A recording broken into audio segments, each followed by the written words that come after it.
Magandang araw, Go Negosyantes! Tara't bumangon sa isa na namang araw na puno ng inspirasyon at mga kalamang pangnegosyo. I'm Bam Aquino, ang inyong partner sa pagtuklas ng mga winning Go Negosyo attitudes ng ating small and medium entrepreneurs. Dito lang yan sa SME Go!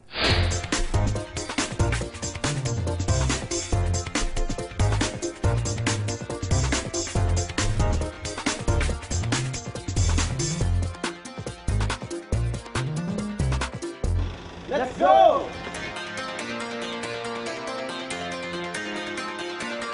Ayon sa kasabihan, there's a thin line between the impossible and the possible, and that's determination. Paano nga magiging posible ang mga inaakala nating imposibleng mitiin? Yan po yung malalaman natin kasama ng mga entrepreneurs ng Navotas City. What are we waiting for? Let's go! Ang Navotas ay dating nasasakupan ng syudad ng Malabon. Hanggang sa nahiwala ito ng isang anyong tubig na nabuo dahil sa pagguho ng mahinang lupain. Nakilala ang nahiwalay na lugar bilang Nabutas at unti-unting naging Navotas. Di naglaon, nakilala ang anyong tubig bilang Navotas River. At dahil isang coastal town ng Navotas, halos 70% ng population nito ay nakadepende ang pamumuhay sa pangingisda at iba pang fish-related industries tulad ng paggawa ng patis at bagoong na siyang produkto ng ating unang papasyalan ngayong araw. Asim naman ito! Asim! Wala ako ng patis! Hoy, mukhang maasim yung mangga mo. Pwede nating tikman ang aming patis na tinitinda. Try it! Try it! Sige po! Bagay na bagay. Ang mangga at inyong patis. Yes Kumusta ho naman. kayo, Mr. Peter? Mabuti naman po. Sir Peter, kwento niyo naman po yung inyong organization, yung OFW Family Circle. Ah. Paano kayo nag-start?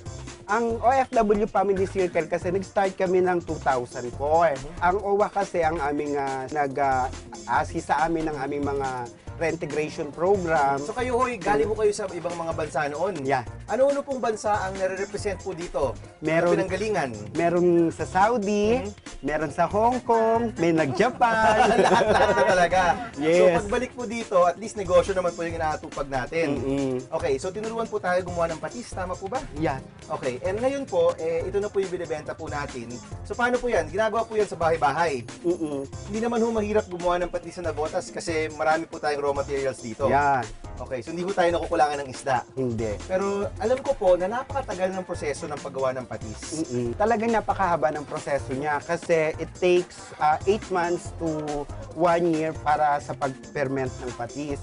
Doon pa lang sa 8 months makikita mo na dahan-dahan mo nang makikita yung talagang katas niya, yun yung puro na sinasabi ko. After nan makuha siya, may 2 months ulit na fermentation para naman doon sa special. Okay, kung gano'n po katagal yun, di ba ang hirap nun na negosyo? Kasi parang 10 months ka naghihintay bago ka makakuha ng may babenta.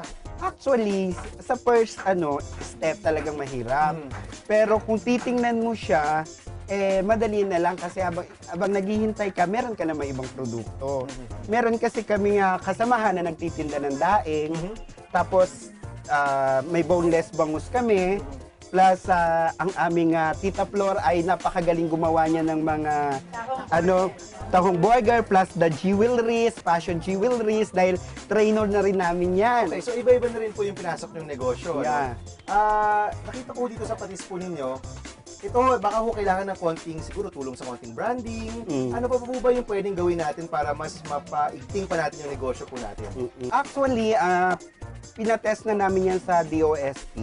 Sabi nilang gano'n yung branding nga raw dahil hindi siya masyadong Lumilitaw. Oo, hindi pansinin ng tao. Pag inilagay natin siya sa shelves, mapangit ang dating. So, kailangan din namin talaga yun. May balak po ba kayong event yan sa ibang syudad naman kaysa na Navotas lang? Siyempre naman, di ba? Alam naman po natin sa negosyo, napakahirap ng kompetisyon. At napakalaki rin ng inyong mga kalaban, no? Mga giants po yan. Paano po kayo nakakapag-cope dun sa challenge po ng kompetisyon sa inyong negosyo? Actually, masakit sa loob yun kasi nakita namin na maliit nga lang kaming producer ng patis. But na-overcome namin yun kasi unang-una yung patis namin ay talagang masarap. Plus dito pa lang sa aming mga kapitbahay ay talagang mabili na. At ngayon nga, yun ang gusto naming maipalaganap na mapalitan yung aming labeling para yung competition namin sa malalaki ay kaya namin subayan. Alright. So, masali kayo sa mga exhibit, ano? Yeah. Ano po yung experience ninyo sa pagsali sa mga exhibit? Nag-o-order. Kasi sa amin may telephone number kami nakalagay sa aming label. Ay, tumatawag. Nagugulat Okay. kami dahil sabi nila masarap daw yung aming patis. In fact, ngayon po nakikita po ng mga viewers natin yung inyong telephone number. Baka Hmm. pwede nyo kong anyayahan sila na tumawag po sa inyo at mag-order ng inyong purong patis. Yes naman, Tita Ruwe! Naanyayahan ko po kayo sa aming masarap na purong patis. Garantisado pong masarap dahil taga-Nabotas po kami. Telephone number? Ang telephone phone number po namin ay 921-8830. And I guarantee, napakaalat ni Sir Peter. Ay, yung patis ni Sir Peter, napakaalat. Mabuhay ang inyong patis! Yeah! Isang maliit na kooperatiba ang Camaraderie Livelihood Community na itinayo para makaangat sa buhay ang kanilang members. Sinusubok man sila ng kompetisyon laban sa mga malalaking patis at bagong producers, nananatili silang determinado at nagsisikap na ma-improve ang kanilang mga sariling produkto. Today's tip number 1, be determined and equip yourself with necessary skills in your preparation for success. Catch the 21st National Retail Conference and Stores Asia Expo on August 9 and 10, 2012 at the SMX Convention Center, Pasay City.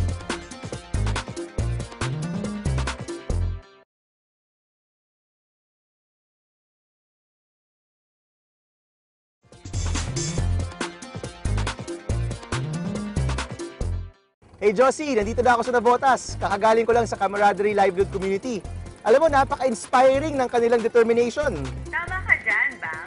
I'm looking forward to their big break. Anyway, gutom ka na ba? I know a very nice place. Alam mo, I'm really hungry. What do you have in mind? Well, you gotta try the famous crispy pata by Rica Freda's Food House located in the Anghari, Navotas City. Alright, let's go! Crispy Pata! Sir Boy, Opo. sa harap po natin ang napakasikat na crispy pata po ninyo dito po sa Navotas. Bakit po na ito ang isa sa mga pinagmamalaki na crispy pata ng Navotas? Siguro po masarap. Ang labusis nito.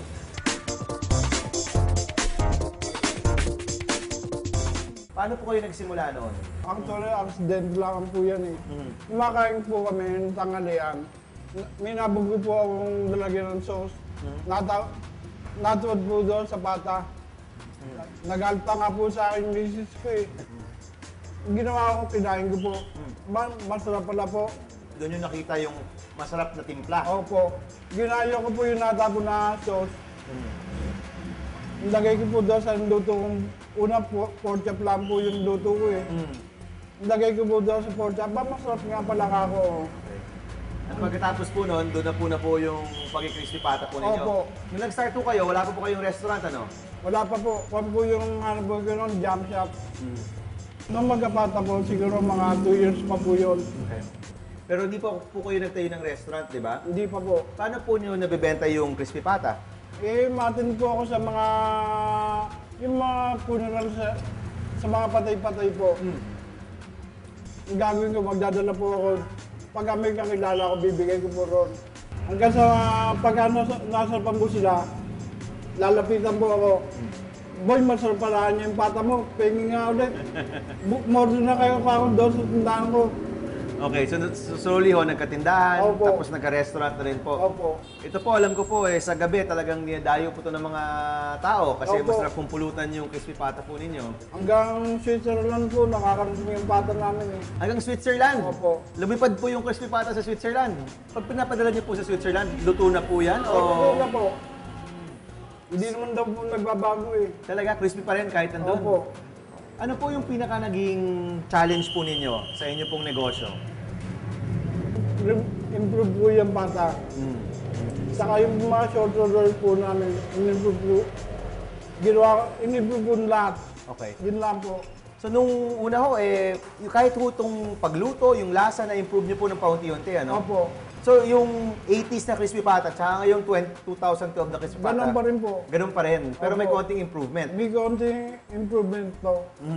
Sir, kayo po nawalan na po ng pagkita 5 years ago. Opo. Alam ko po na matagal na po talaga may problema po yung mga mata po ninyo. Opo. Hindi po yung naging hadlang para itayo Hindi po yung negosyo. Hindi po. Sabi nga po sa akin ng customer ko, sana ako na naging bulag, palit na anya tayong katayuan. Dahil ikaw anya, marami kang pera, ako anya wala eh. Ayaw niyo po tumigil sa pagtatrabaho. Ayoko po. Bakit po? Wala naman po tutulong sa akin, kundi ako lang po, sarili ko lang po katulong ko eh. Kailangan magtrabaho kasi kailangan mabuhay. Opo. Nung time mo na talagang totally nawala na po yung pagkita po ninyo, hindi niyo po naisip na, boy, baka panahon na mag-retire tayo. Naisip ko rin po yan. Opo. Kaya lang po, yung kawalan ng budget po, yun naisip ko bumalik, hindi pala kako ko po pwede tumigil. Hindi pa sapat yung savings, Opo. ano? So tuloy-tuloy lang po. Tuloy-tuloy rin po yung inyong Opo. crispy pata. At saka, Okay, itong crispy pata po ninyo, crispy. May nagsabi po sa amin at ganyan po yung na-testing ko. opo. Yung pinagkaiba daw niya, yung balat crispy pero yung laman malambot. Opo. May sikreto po ba kayo dyan na gustong i-share sa amin? May Ah, wala. magic po ba to? Wala po. Yan lang po talaga. Basta palalambutan ko lang po ng mga 4 hours. Yan po ang kinalalabasan. Okay. Naisip po ba ninyo na talagang magiging sikat yung crispy pata ninyo? Hindi po. Minsan inagap nga po, wala yan eh. Meron po kayo mensahe sa mga gusto pumasok sa restaurant business o gusto pumasok sa food business? Advice lang po maging matapat sila sa customer na. Yun lang po. Maging matapat? Opo. Okay. Sir, salamat po, Sir Boy. At ako'y mag-i-enjoy sa ating crispy pata. Opo. Thank you ho. Salamat po. Maliban sa mga challenges sa pagnegosyo, biniyo din ng mga personal trials si Kuya Boy, tulad ng pagsubok sa pamilya at pisikal na kalagayan. Pero hindi siya nagpadaig dito, bagkus ginamit niya itong inspirasyon para magpatuloy at mangarap. Today's tip number 2 mula naman sa kwento ni Kuya Boy. Turn challenges into opportunities of stepping up while guarding yourself with indestructible determination. Go Negosyantes, lalo na sa Kabisayaan. Know the essentials of pagdinegosyo. Makilahok sa Go Negosyo sa Barangay, nagaganapin sa September 13 to 16, 2012 sa Boracay Eco Village Resort, Aklan. For more information, call 0906-307-7557, 0923-265-2975, 02-383-3154, or email at negosyosabarangay@gmail.com.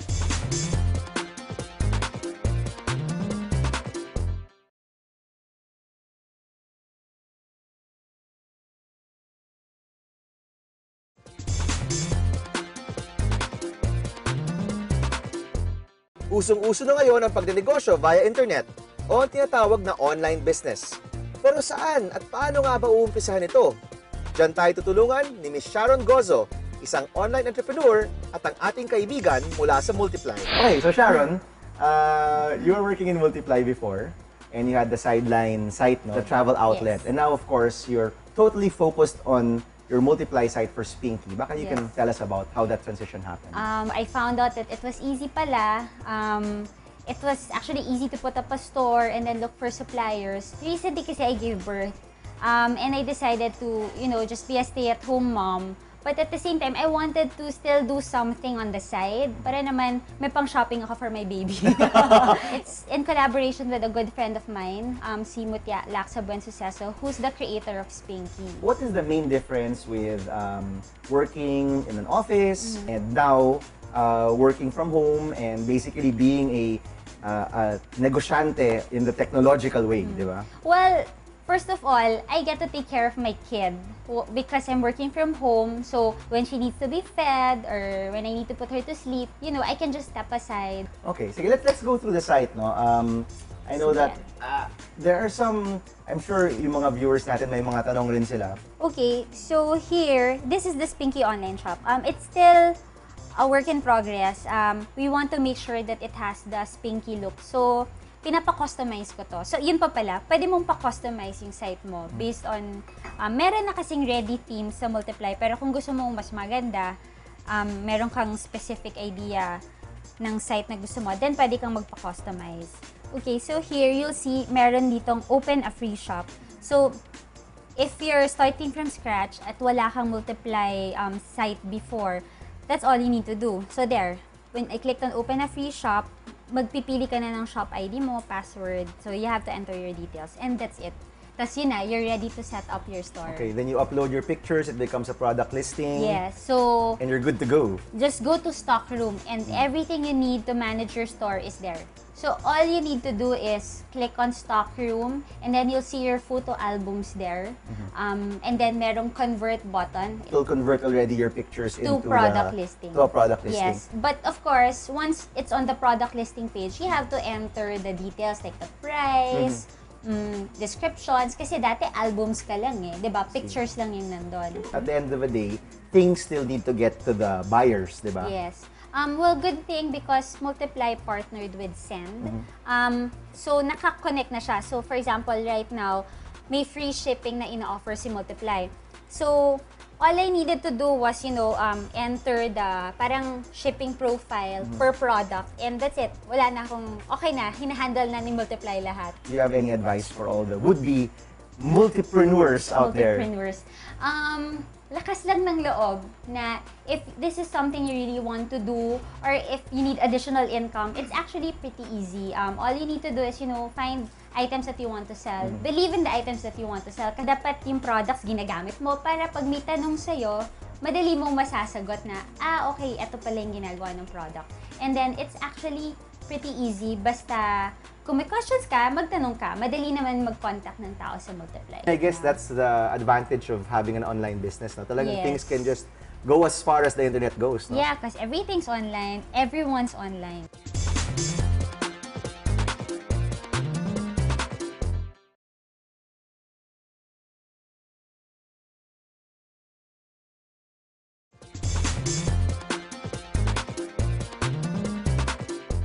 Aside from the fish-related enterprises, other promising industries also hail in the city of Navotas. Isa na dyan ang susunod nating bibisitahin, ang Hexa Arch Incorporated, isang major producer at distributor ng mga high-quality wood veneers. Orly, nagsimula kayo ng inyong misis when you were 28 years old. Can you tell us about the early days din nung nagsimula kayo ng veneer business?